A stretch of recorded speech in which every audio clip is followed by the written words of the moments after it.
Today I fucked up by accidentally calling my fiance's uncle a feitas every single time I've ever seen him for the past 5 years. So, a lot my fiance's family immigrated to the US from Mexico before she was born. I've been with her for a little over 5.5 years. Although I've definitely picked up things here and there, my Spanish proficiency is inexcusably still pretty firmly at a no hablo español grade level. The first several years we were together, her aunt and uncle and their children lived very close by, and as a couple we probably saw them every few weeks over that time.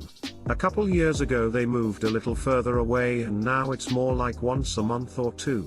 The uncle speaks English reasonably well, but Spanish is his native tongue, so every time we've seen their family, I would greet her uncle with an enthusiastic hola gordo. Obviously I'm usually saying this in front of his entire family. A couple hours ago, I was getting dressed to take my fiancée to work, and she tells me, an overweight American, "Hurry up, gordo." Naturally, I ask her to explain why she's calling me by her uncle's name, so she explains to me, "I said gordo, not godo. Goado, with an R, it means feitas."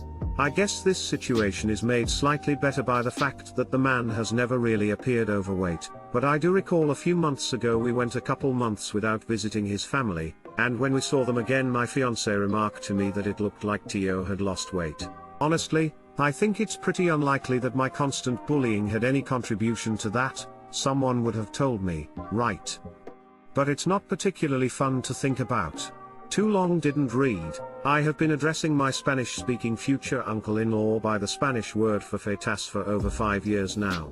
Edit: after reading some comments, she almost certainly said something like "I was calling you a feitas instead of it means feitas," but because I am an idiot I conflated the two. Gordo does mean fat, not feitas, but it is also an extremely common term of endearment in Latin American countries. My parents call me that and I'm super skinny. You're good. I was told that every Hispanic family has a tío gordo. In Latino culture it's endearing depending on how you say it. People call loved ones gordo/a. My parents called my little bro gordito since he was chubby when he was a baby. Edit: my parents are from Latin America BTW. Call him Twiggy and watch him get ripped over the next 5 years. When I grew up there was a guy that lived across the street that my mom always called Feo, so I always thought that was his name. Only found out years later that no, it was a nickname all the girls gave him in high school. Feo equals ugly in Spanish. Apparently the name was like calling big guys slim in the mafia. They called him ugly because he was a good-looking guy. But for the first 15 years of my life I thought that was his name till I worked a job with him and he told me his name wasn't Feo, it was Al. Today I fucked up by throwing my steak out a window. Last night, my wife's boss from her brand new job invited us over for dinner. On the drive over, my wife reiterated many times to me just how important it was to make a good impression. I scoffed and arrogantly informed my silly wife that I always make good impressions. My wife's boss is a single lady in her 50s, so it was just the three of us. We chit-chatted over drinks and salads and seemed to really be hitting it off. She laughed at my well-timed, perfectly appropriate jokes and my wife seemed pleased. Soon she brought out the main course, a nice big juicy steak for each of us. As I began to cut into my steak, I was discouraged to discover how undercooked this steak was. Now, I've had my fair share of rare steak. I prefer medium, but I can handle rare? This was several minutes on a hot grill short of rare. I probably could have resuscitated the cow had I tried. Instead, I sat there fidgeting with my knife and fork, worrying about how I was going to get away with not eating this steak. Claim veganism. No, I already feigned great enthusiasm upon seeing the steak. Just then, our hostess excused herself to the kitchen to take care of some dessert preparations. As I looked across the fancy dining room table at the open window of this third-story apartment, a cartoon light bulb appeared over my head. I knew I had to be decisive, realizing that she could return at any moment. I committed. I grabbed the steak with my hand, gently shook off the juice and executed a perfect throw right through the center of the open window. Here's the big time FU. The window wasn't open.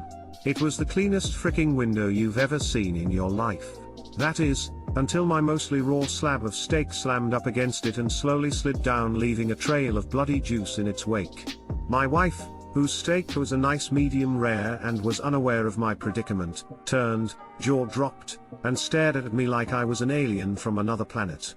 This look then slowly morphed into more of a "there is no place on this planet you can ever hide from me" expression of demonic anger. My wife's boss heard the thud of the steak on window impact and came quickly.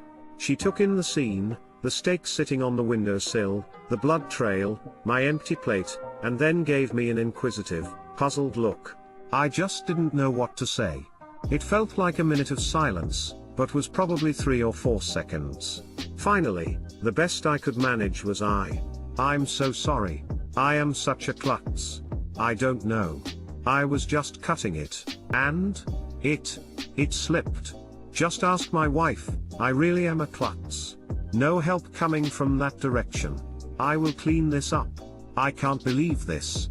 I am so sorry, etc., etc." Both women continued to stare at me like I had escaped from the loony bin, as I smeared the blood around the window with my cloth napkin, dusted off the steak, and continued to mutter my incoherent explanation. I knew no one was buying the story.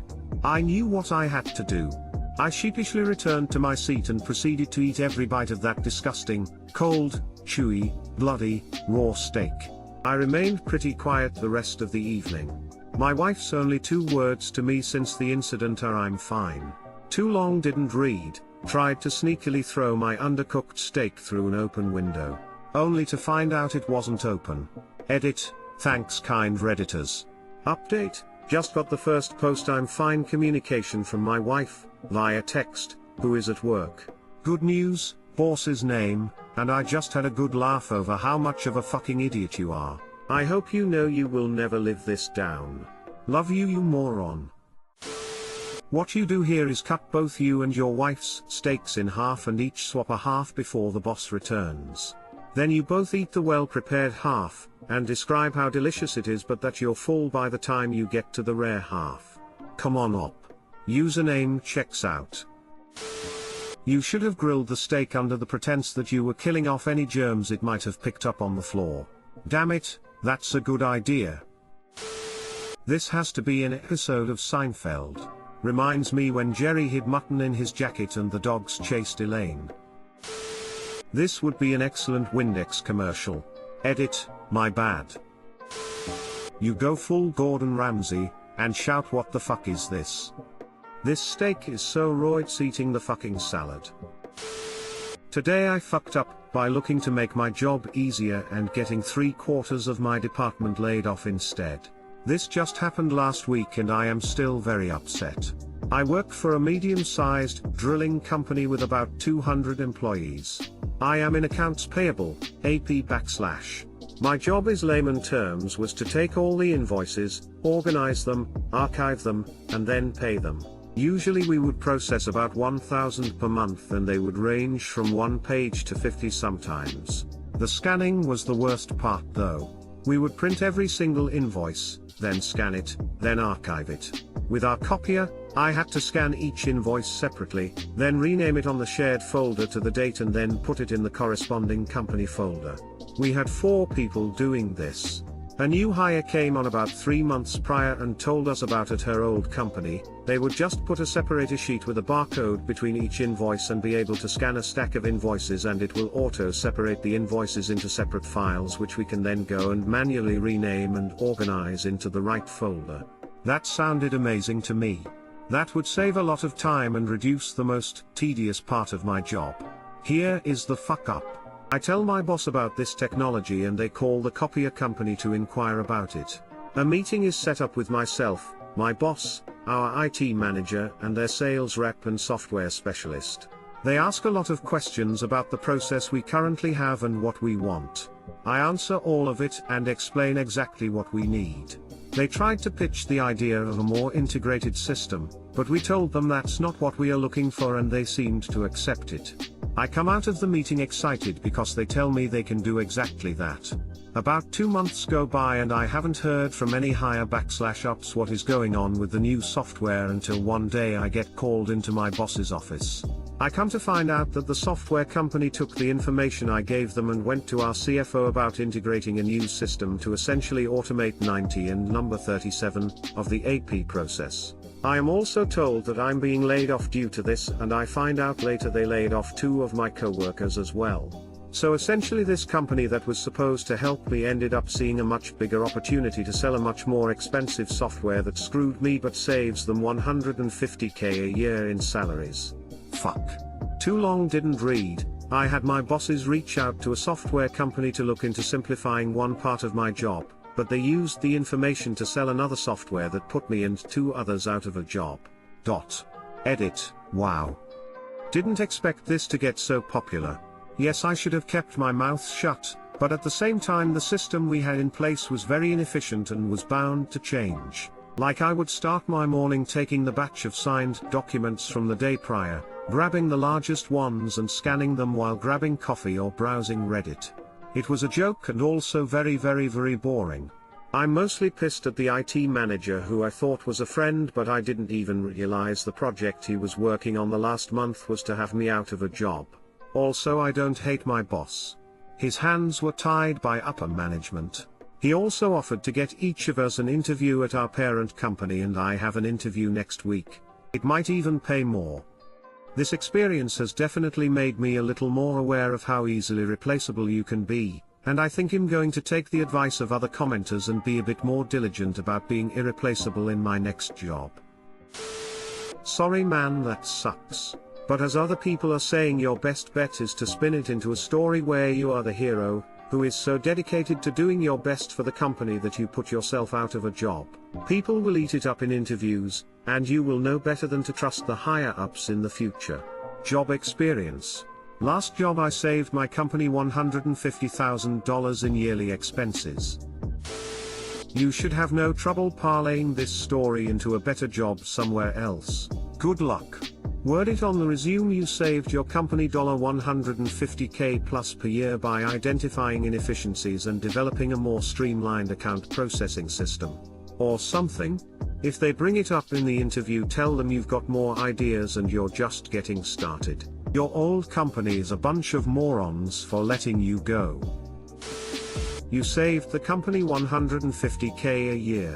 Ask the boss for a letter of recommendation, put that on your resume, and you'll get hired at the next place. Damn, that's actually really fucked up. I guess the old saying work smarter, not harder ain't always true. You don't want to tell the company how to work smarter, because they'll streamline and automate you out of a job. If a company hires 10 people to do some work and you've found a way to do it with 2, 8 people are gonna be out of a job because the amount of work hasn't changed. If you can find a private way to make your job easier and look like you're still working the whole time, then you've found a way to work smarter. Quick question. My guess is they need to print them, get a signature, then scan them back in signed.